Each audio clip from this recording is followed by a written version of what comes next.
Hello hello hello. फिर से आपके सामने एक बेहतरीन क्वेश्चन लेके आए हुए हैं। काफी लाजवाब क्वेश्चन है और ये क्वेश्चन बिहार बोर्ड 2013 में पूछा हुआ है मैट्रिक क्लास में। आज इस क्वेश्चन को हम समझने का प्रयास करेंगे। क्या कहता है क्वेश्चन?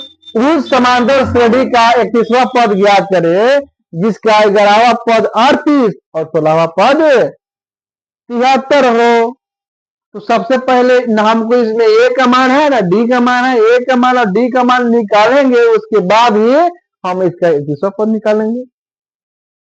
सबसे पहले क्या बोला? जिसका 11वां पद। समझते हैं इसका मतलब? जिसका 11वां पद यानी कि टी एन के जगह पर दिया है 11वां पद कितना दिया है? 38 दिया है। और एन के जगह पर दिया है कितना? 11। ठीक है ना? फिर कह रहा है 16वां पद कितना? 16वां पद 73, यानी कि T N is equal to 73 और एन इज इक्वल टू 16। अब इससे क्या करेंगे? हमें ना ए का मान है ना डी का मान है, निकालेंगे कैसे? तो देखते हैं ऐसे। प्रश्न से T N is equal to A plus N minus 1 into D. कोई दिक्कत नहीं है। बताइए टी एन की जगह पर कितना है? 38 इक्वल टू ए की जगह पर कुछ भी नहीं है, प्लस एन की जगह पर दिया कितना?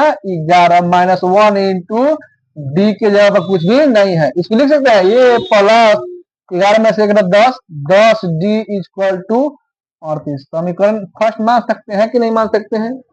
मान सकते हैं? नहीं मान सकते हैं? पुनः जिस तरह से इसको हम किए हैं उस तरह से इसको भी करेंगे। पुनः T N equal to A plus N minus 1 into D, जबकि टी एन का मान दे चुका है कितना? 73 दिया हुआ है, जबकि ए का मान भी नहीं दिया हुआ है, एन का मान दिया हुआ है कितना?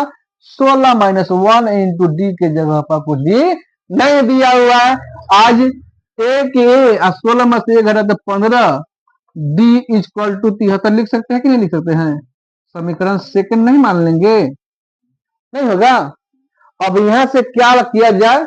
हम लोग पढ़ चुके हैं इसके पहले समीकरण, समीकरण 1 और 2 से नहीं पढ़े हैं, तो इसलिए समीकरण लिखेंगे 1 और 2 से। समीकरण 1 और 2 से। समीकरण 1 कितना है? A plus 10 D equal to 38 होगा, और ए प्लस 15 डी इक्वल टू कितना है? 73 होगा। अब देखिए अपने मान नहीं कटेगा ना, तो लिखेंगे घटाने पर। क्या करने पर? घटाने पर। जब घटाएंगे तो ए से कैंसिल नहीं हो गया? हो गया। तो 10 डी में से 15 डी घट देगा तो कितना होगा? माइनस 5 डी होगा। नहीं होगा? अब 38 में से 73 घटाएंगे कितना होगा? 35 होगा।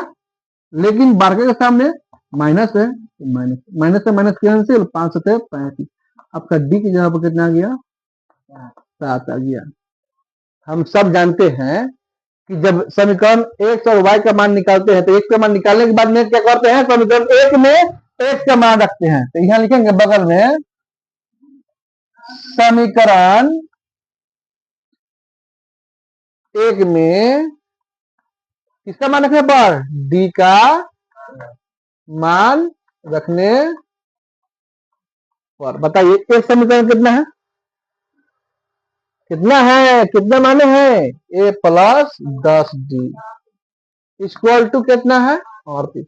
एक जगह बताइए कितना है? नहीं है कुछ। हमको ए का मान निकालना है। किसका मान निकालना है? तो ए के ए रहेगा प्लस 10 के 10 गुणे डी की जगह पर कितना आया है मेरा? 7 आया है वैल्यू, जो कि हम इससे पता चलता है कि ए का मान बहुत जल्दी आने वाला है। एक ए अब प्लस 10 थे 70 इक्वल टू 38, प्लस में तो जाके A equal to 38 minus 70, A equal to कितना हो जाएगा? माइनस 42 हो जाएगा। हाँ 32 हो गया, यहाँ पर 3 होगा ना, तो एक की जगह पर कितना गया -32। लेकिन यहां तक में हम लोग किसी को दिक्कत नहीं है। अब यहां से पूरा सिस्टम चेंज हो जाता है। कहता है बेचारा उस समांतर श्रेणी का 21वां पद ज्ञात करे। नहीं तो बताइए 21वां पद निकालने के लिए बोला है, इसलिए टी एन बराबर फॉर्मूला क्या होता है, A plus N minus 1 into D नहीं होता है। बताइए ए का मान कितना आया है -32। अब प्लस एन के मान कौन सा होगा 31वां पद ना। 31 माइनस 1 इंटू डी के जगह पर जस्ट आया कितना आया है 7 आया है। यहां तक किसी को दिक्कत नहीं होगा। -32 के 32 अब प्लस 31 में से करा था 30 सत्य 210 और 210 में से हम 32 घटाएंगे तो कितना होगा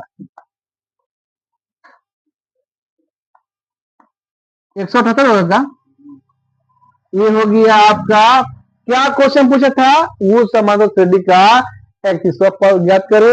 31वां पद ज्ञात किए हैं तो मेरा 31वां पद आ गया है 178, इसलिए टीएन बराबर इतना हो गया। ठीक है, किसी को दिक्कत नहीं है। अब फिर हम आपको नेक्स्ट वीडियो मिलेंगे ऐसे बेहतरीन क्वेश्चन लेके।